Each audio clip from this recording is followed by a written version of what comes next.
Hello नमस्कार। मैं अंशुमान शर्मा। आजकल पति पत्नी के झगड़े एक सामान्य बात हो गई है। स्थिति इतनी खराब हो गई है कि शादी के 5 या 6 महीने बाद कभी कभी तो एक सप्ताह भी शादी रुकना मुश्किल हो जाता है। तो हम बात करते हैं शादी में जो रिश्ते हैं टूटने की वजह। मैं पिछले 8 9 साल से काउंसलिंग कर रहा हूं पति पत्नी के झगड़ों के मध्य।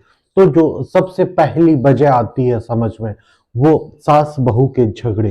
सास बहू के झगड़े के कारण पति या माँ की तरफ बोलता है या अपनी पत्नी की तरफ बोलता है, तो इससे विवाद और गहरा जाता है। तो इसमें हमें ये ध्यान रखना होगा कि सास बहू के झगड़े हर घर में होते हैं।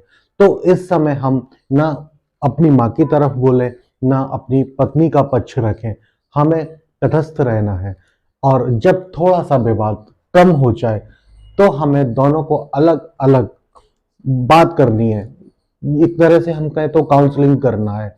एक्चुअल में शादी वाकई एक मैनेजमेंट हो गया है, शादी के बाद रिश्ता निभाना।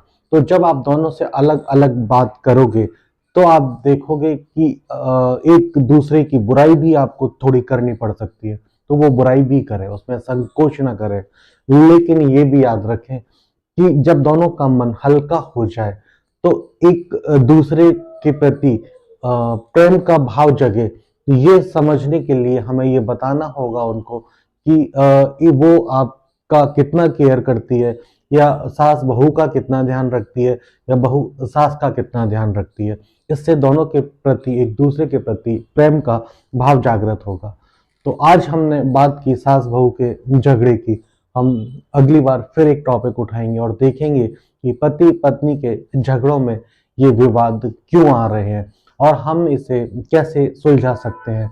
आपका भी कोई अगर विवाद हो तो आप चैट मैसेज पर जरूर मैसेज करें, मैं उसका जवाब दूंगा या उसका हम वीडियो बनाएंगे। धन्यवाद।